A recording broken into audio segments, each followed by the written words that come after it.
Hello, I'm Attorney General Lynn Fitch. Each year in May, we all come together to observe National Police Week. During this week, we celebrate the service and remember the lives of officers who made the ultimate sacrifice.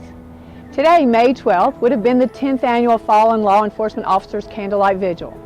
Traditionally hosted by the Attorney General and the Mississippi Association of Chiefs of Police, this vigil is held on the Mississippi Statewide Fallen Officers Memorial Grounds in Jackson, where we gather with surviving family, friends, and law enforcement officers from across the state. Unfortunately, the coronavirus pandemic prevents us from hosting the event in person this year. However, we will not allow this crisis to keep us from honoring these fallen heroes. While many run away from danger, law enforcement officers run toward it. In fact, they have been on the front lines during this pandemic, continuing to protect and serve even as we face this invisible enemy. They continue to patrol our streets, putting their lives on the line for us and our families each day. During the next few minutes, I ask that you join me in taking this time to remember and honor all of our fallen officers. When an officer dies in the line of duty, it's not just a family or an agency that loses a loved one. It's an entire community. For it's not some distant story of someone that you don't know, but rather it shows a kink in your community's armor against evil. When an officer dies in the line of duty, we're forced to acknowledge that evil does in fact exist regardless of how much we work to ignore it. Law enforcement officers all over this country daily put on their bulletproof vests, their badges, and their guns, and they enter into the world that many choose to believe does not exist. They willingly go to the dregs of our society with the specific mission to stand on that thin blue line without becoming a part of what they're immersed in and protecting us from the rest of it. They leave their spouses and their children's daily with the distinct knowledge that this could be their last goodbye. On this Police Memorial Day, we take a moment to remember those law enforcement officers and their families that were called to sacrifice their lives for the protection of our communities. We remember sometimes in a spirit of mourning, but also in a spirit of thankfulness. We mourn over the void their absence brings, and we're thankful for the time that God gave us with our special heroes. Most of all, we remember our heroes in a spirit of hope, a hope that comes only from the grace and mercy of a loving Heavenly Father. Jesus Christ says, "You have sorrow now, but I will see you again, and your hearts will rejoice, and no one will take your joy from you." We know that in Jesus Christ, evil is eventually defeated, and we'll see our heroes again on the other side of this life. Individual battles may be lost to evil in this life, but we stand firm knowing that the war has been won, and our heroes rest in the arms of Jesus until we get to see them again. President Ronald Reagan said, "Evil is powerless if the good are unafraid." Today we promise that we will never forget, and we honor those officers that stood unafraid in the face of evil. We honor and support their families that continue to move forward.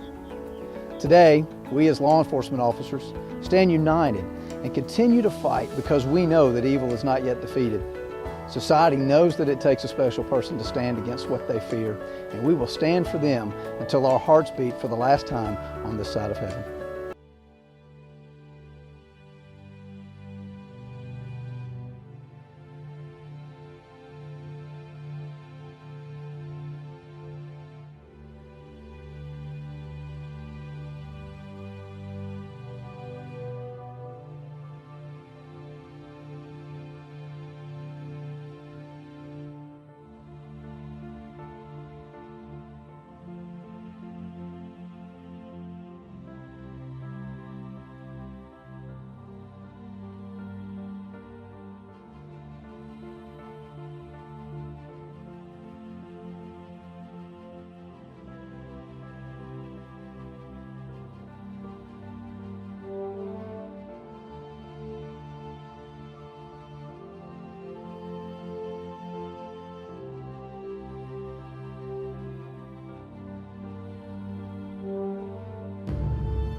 Mississippi has lost far too many officers in the line of duty.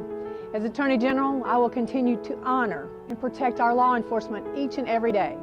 And I ask you too to show your gratitude and respect for law enforcement officers in your community. Thank you, and God bless the state of Mississippi and all the men and women in uniform who serve the people of this great state.